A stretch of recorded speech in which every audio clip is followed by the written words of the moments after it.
بسم اللہ الرحمن الرحیم۔ السلام علیکم ناظرین، آج ہم آپ کو ایک ایسا واقعہ سنانے والے ہیں جسے سن کر آپ حیران رہ جائیں گے۔ یہ واقعہ ہے ایک تاجر کی حافظ قرآن بیوی کا اور ایک طوطے کا۔ اس واقعے کو مکمل جاننے کے لیے ہمارے ساتھ رہیے گا۔ ویڈیو اگر پسند آئے تو اسے لائک کر کے اپنے دوستوں کے ساتھ ضرور شیئر کر دیجیے گا، اور اگر آپ لوگ نئے ہیں ہمارے چینل کو سبسکرائب کر دیں اور ساتھ میں موجود بیل کے آئیکن کو کلک کرنا ہرگز نہ بھولیے گا۔ ناظرین، ایک بستی میں ایک تاجر رہتا تھا۔ وہ کام کے سلسلے میں دوسرے شہر آیا جایا کرتا تھا۔ اس کا نام بلال تھا۔ اس کے پاس ایک طوطا تھا جو کہ بہت ہی خوبصورت تھا۔ اس تاجر نے اس طوطے کو بولنا بھی سکھایا ہوا تھا۔ اس کے گھر میں ایک درخت تھا۔ اس درخت کے اوپر چڑھ کر طوطا بیٹھ کر زور و شور سے آواز لگا رہا تھا کہ بلال کی حافظ قرآن بیوی زانیہ ہے، اس کو پتھر مارو، یہاں سے نکال دو۔ صبح صبح فجر کا وقت تھا۔ لوگ نماز پڑھ کر اپنے کاروبار کی طرف جا رہے تھے۔ اس گھر کے درخت کے اوپر یہ خوبصورت سا طوطا بیٹھا ہوا تھا۔ ہمیشہ خاموش رہتا تھا، مگر جیسے ہی اس درخت کے پاس سے کوئی گزرنے لگتا تو یہی الفاظ بار بار دہرا رہا تھا: بلال کی بیوی زانیہ ہے، بلال کی حافظ قرآن بیوی زانیہ ہے۔ جیسے ہی ایک شخص نے زانیہ لفظ سنا تو ایک دم حیران رہ گیا اور رک گیا۔ وہ اس طوطے کو دیکھنے لگا جو کہ بہت ہی قیمتی نظر آ رہا تھا۔ اس شخص نے آگے بڑھ کر اس طوطے کو پکڑنا چاہا، مگر وہ طوطا وہاں سے اڑ کر بہت دور جا کر بیٹھ گیا۔ پھر یہی الفاظ دہرانے لگا کہ بلال کی حافظ قرآن بیوی زانیہ ہے، وہ ہر رات اپنے عاشقوں کو بلا کر زنا کرتی ہے۔ یہ سن کر وہ شخص گھبرا گیا کہ یہ کیسا طوطا ہے جو درختوں میں بیٹھ کر عورتوں کے راز فاش کرتا ہے۔ اس شخص کو یوں درخت کے پاس کھڑا دیکھ کر کچھ لوگ آ کر پوچھنے لگے کہ بھائی، اس گھر کے پاس کھڑے ہو کر کیا کر رہے ہو؟ تم جانتے نہیں یہ بلال بھائی کا گھر ہے جو کہ بہت ہی نیک اور شریف انسان ہے۔ آج تک اس نیک اور شریف انسان نے کبھی کسی عورت کی طرف نظر اٹھا کر نہیں دیکھا۔ کیا تم نہیں جانتے کہ وہ اپنی حافظ قرآن بیوی کے ساتھ اس گھر میں رہتا ہے؟ یہ اس طرح کسی کے گھر کی طرف جھانکنا اچھی بات نہیں۔ لوگ اس کو بار بار باتیں سنا رہے تھے اور وہ ڈر گیا۔ اس نے طوطے کی طرف اشارہ کرتے ہوئے کہا: میں تو اس طوطے کو دیکھ رہا ہوں، مجھے کسی کے گھر میں جھانکنے کی کیا ضرورت ہے؟ یہ طوطا ایسے الفاظ استعمال کر رہا ہے کہ مجھے کہتے ہوئے بھی شرم آتی ہے۔ نہ جانے اصل بات کیا ہے۔ جیسے ہی 2 3 4 لوگ اور جمع ہو چکے تھے اور اس طوطے نے دوبارہ پھر سے کہنا شروع کر دیا: بلال کی بیوی حافظ قرآن جو ہے وہ زانیہ ہے۔ یہ سن کر لوگ کانوں کو ہاتھ لگانے لگے اور کہنے لگے: یہ طوطا تو بہت ہی معصوم جانور ہے، یہ جو کچھ دیکھتا ہے وہی بولتا ہے، ضرور اس کی بیوی نے کچھ نہ کچھ تو کیا ہوگا، اس لیے یہ طوطا بار بار ایسا بول رہا ہے۔ آہستہ آہستہ پوری بستی میں یہ بات پھیل چکی تھی کہ تاجر کی حافظ قرآن بیوی زانیہ ہے۔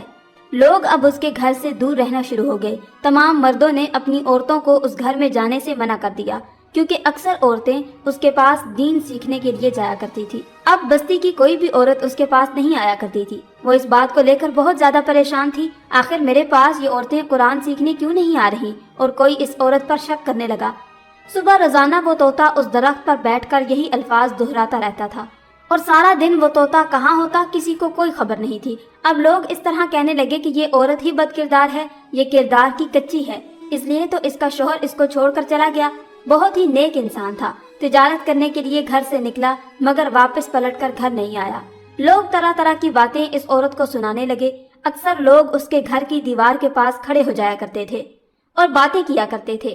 4 سال گزر چکے تھے۔ اس کے بعد ایک روز ایک قافلہ بازار میں آیا۔ وہ قافلہ آ کر رکا تو اس میں بلال بھی تھا۔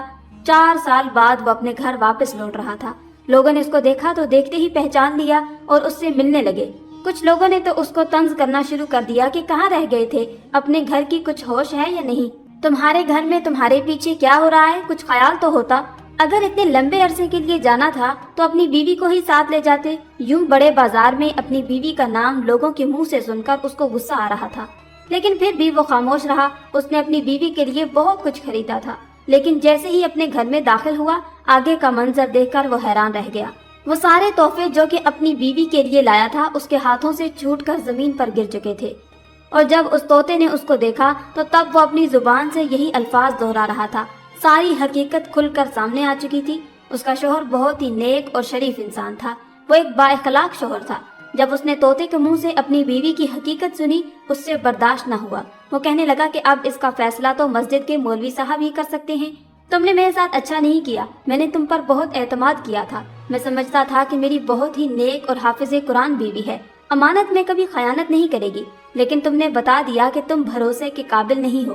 بلال گھر سے نکل چکا تھا، اس کے شور کی آوازیں پورا محلہ سن رہا تھا۔ اس بستی میں ایک بہت ہی نیک مولوی صاحب رہتے تھے جو اللہ کے نیک بندے تھے اور اللہ کے ولی تھے۔ جو بھی کوئی پریشانی ہوتی بستی میں مولوی صاحب کے پاس آتی تھی اور اپنی ساری پریشانیاں ان کو بتاتی تھی۔ اس مسئلے کا حل بڑے ہی اچھے طریقے سے نکال دیا کرتے تھے اور لوگ خوشی خوشی اپنے گھر میں واپس آ جایا کرتے تھے۔ ان کی ساری پریشانیاں ختم ہو جاتی تھی۔ وہ آتے ہی مولوی صاحب کے گھر چلا گیا، بہت زیادہ پریشان تھا۔ اس کے ساتھ وہ طوطا بھی موجود تھا۔ جب وہاں لوگ مولوی صاحب کے پاس 2-3 لوگ بیٹھے تھے، اس طوطے کو دیکھ کر کہنے لگے کہ یہ کیسا بدتمیز طوطا ہے کہ مالکن کے بارے میں عجیب سی باتیں کرتا ہے۔ مولوی صاحب نے ان لوگوں کی باتیں سن کر گلے کو کھنکارنے لگے، ان کو اپنی طرف متوجہ کر رہے تھے۔ جیسے ہی سب لوگوں نے مولانا کی جانب دیکھا تو وہ اللہ کے ولی لوگوں کو کہنے لگے، کوئی حق نہیں پہنچتا، تم کسی کی عزت پر یوں پیٹھ پیچھے حملے کیوں کر رہے ہو؟ اللہ کی ذات ہر انسان کا پردہ رکھتی ہے۔ یہ بات کچھ بھی کہنے سے پہلے ذہن میں رکھنا کہ تہمت انتہائی برا کام سمجھا جاتا ہے۔ اگر تم کسی پر تہمت لگاؤ گے تو یاد رکھنا خدا تمہیں کبھی بھی معاف نہیں کرے گا۔ وہ لوگ گھبرا گئے اور سر جھکا کر ہاتھ جوڑ کر کہنے لگے، مولانا صاحب گستاخی معاف کیجیے گا، لیکن ہم نے جو کچھ سنا بس وہی کہہ رہے ہیں، پھر بھی ہم معذرت خواہ ہیں۔ مولانا صاحب بہت غصے میں دکھائی دے رہے تھے۔ کہنے لگے کہ تم ایک افواہ سن کر 2 کانوں کو بتاتے ہو، وہ 2 کان آگے بتاتے ہیں اور پھر وہ 2 لوگ آگے 4 لوگوں کو بتاتے ہیں، اور اسی طرح گناہ پھیل جاتا ہے، اور جو انسان گناہوں کی دلدل میں چلا جاتا ہے۔ اور وہ طوطا مولانا صاحب کو دیکھ کر فوراً اپنے سر کو ہلانے لگا، اپنے سر کو اکڑا کر جھکا کر کہنے لگا، مولانا صاحب میرا سلام اپنی بارگاہ میں قبول فرمائیے، مجھے بہت خوشی ہوئی آپ سے مل کر۔ وہ طوطا بار بار یہ الفاظ دہرا رہا تھا۔ مولانا صاحب نے ایک پل طوطے کو دیکھا تو حیران ہو چکے، ان کے چہرے پر ایک مسکراہٹ سی چھا گئی۔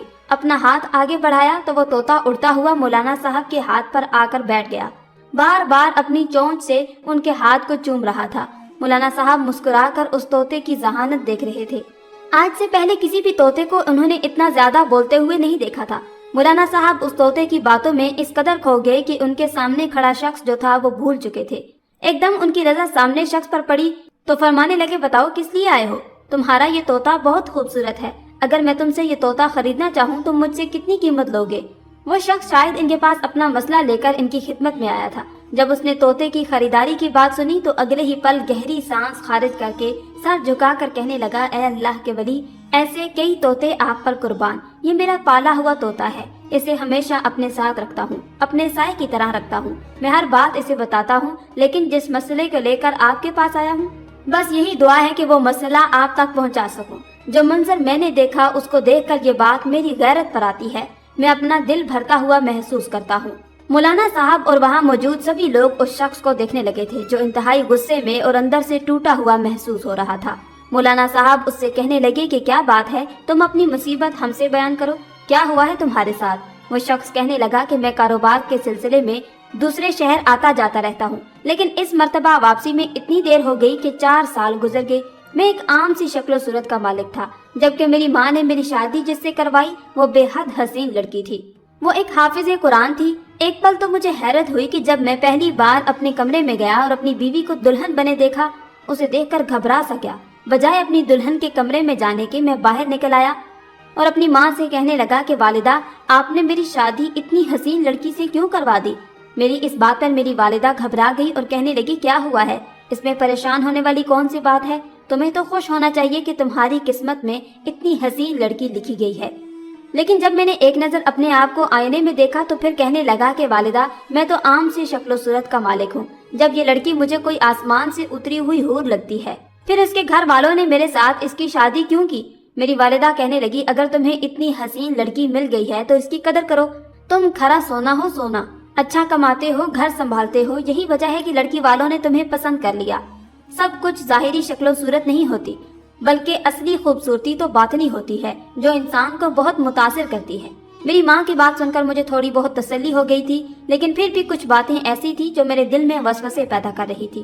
یہ الگ بات تھی کہ میں نے اس بارے میں اپنی والدہ سے کچھ نہیں کہا۔ مجھے لگ رہا تھا کہ شاید لڑکی پہلے سے کسی کے ساتھ تعلق میں رہ چکی ہے، یا پھر کسی کو پسند کرتی ہو جو اس کو گھر سے چلتا کرنے کے لیے اس کی شادی کروا دی۔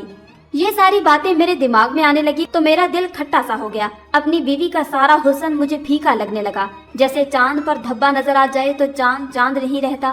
میرے ساتھ بھی کچھ ایسا ہوا تھا۔ میں جب اپنی بیوی کے پاس جا کر بیٹھا وہ بالکل نرم و ملائم روئی کی طرح تھی، لیکن میں اس کے ساتھ کافی سختی سے پیش آنے لگا۔ میں نے بڑے ہی غصے سے اس کے ہاتھوں میں ایک انگوٹھی پہنائی اور کہنے لگا کہ اگر تم چاہتی ہو کہ تمہیں خوش و خرم زندگی میسر ہو تو اچھے سے رہنا، میری ماں کی خدمت کرنا اور جو کچھ میں کہوں وہ ماننا۔ میں تم سے کسی بھی طرح کی کوئی غلط بات نہ سنوں، ورنہ میں غصے کا بہت زیادہ سخت ہوں۔ میری اس بات پر وہ اپنا سر جھکا چکی تھی۔ میں جو کہتا رہا وہ مانتی رہی۔ اس رات میں نے اپنی بیوی پر ذرا رحم نہیں کیا تھا۔ مجھے غصہ تھا کہ اگر وہ پہلے سے ہی کسی کے ساتھ تعلق قائم کر چکی ہو، لیکن شاید یہ صرف میرے وسوسے تھے۔ وہ بالکل پاک دامن تھی اور میں خوش ہو گیا۔ دھیرے دھیرے اپنا رویہ اپنی بیوی کے ساتھ ٹھیک ہونے لگا۔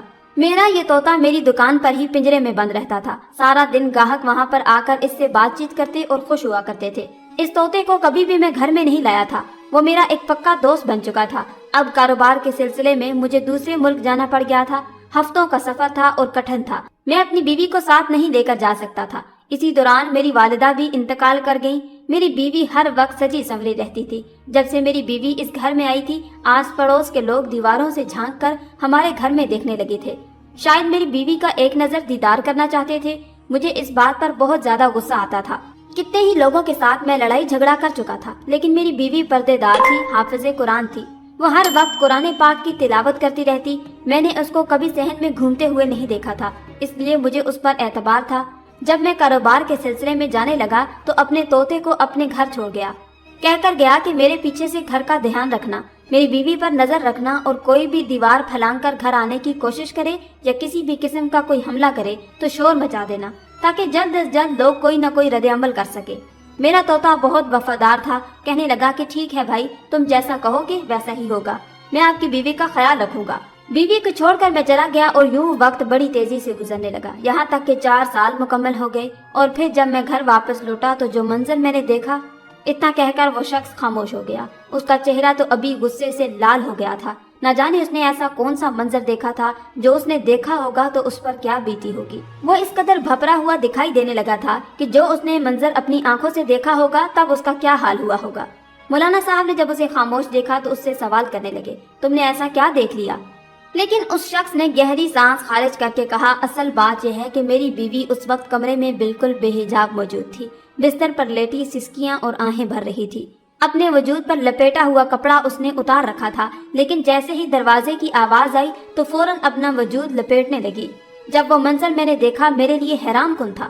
میری بیوی اس وقت اس حالت میں موجود تھی، کوئی بھی شخص اگر دیکھتا تو شک کر سکتا تھا۔ وہ روتے ہوئے بتا رہا تھا کہ میری بیوی کے کمرے سے کسی اور کی بھی آوازیں آ رہی تھی۔ کچھ تو وقت بھی ایسا تھا، باہر اندھیرا پھیل چکا تھا۔ اس طرح کی آوازیں سن کر میں گھبرا گیا۔ میں نے دروازے پر دستک دی اور پھر جیسے ہی دروازہ کھول کر اندر داخل ہوا، میری بیوی گھبراتے ہوئے اپنا وجود لپیٹ رہی تھی۔ اس کی حالت اس طرح کی تھی کہ کوئی بھی مرد دیکھ لیتا تو شک کر سکتا تھا۔ صرف اتنا ہی نہیں، میرا طوطا جس سے میں اپنی بیوی سے بھی زیادہ محبت کرتا تھا، میری بیوی نے اسے پنجرے میں بند کر رکھا تھا اور اس کے منہ پر کپڑا لپیٹ رکھا تھا اور وہ پھرپھرا رہا تھا۔ میں گھبراتے ہوئے کمرے میں داخل ہوا۔ بے شک وہ میری بیوی تھی، لیکن میرا طوطا مجھے اپنی بیوی سے زیادہ عزیز تھا۔ میں نے سب سے پہلے پنجرا کھولا، اپنے طوطے کے منہ سے اتنا موٹا کپڑا ہٹایا۔ مجھے دیکھ کر وہ کچھ بولا، مجھے دیکھ کر وہ بولنے لگا۔ میں سوچ بھی نہیں سکتا تھا کہ میرا طوطا جس سے میں اپنا بھائی سمجھتا تھا، کہنے لگا کہ بلال، تمہاری بیوی حافظ قرآن جو ہے وہ اپنے عاشق کے ساتھ راتیں گزارتی ہے۔ دیکھو یہ بتی بجھا کر اپنے عاشق کے ساتھ گناہ کرتی ہے۔ تمہاری بیوی زانیہ ہے۔ بار بار وہ یہی الفاظ دہرا رہا تھا، جبکہ میری بیوی اچانک مجھے واپس آتا دیکھ کر خوش ہونے کے بجائے گھبرا چکی تھی اور پھر کہنے لگی کہ آپ ایسے آ جائیں گے، مجھے یقین نہیں تھا۔ آپ کے آنے پر کچھ تیاری کر لیتی۔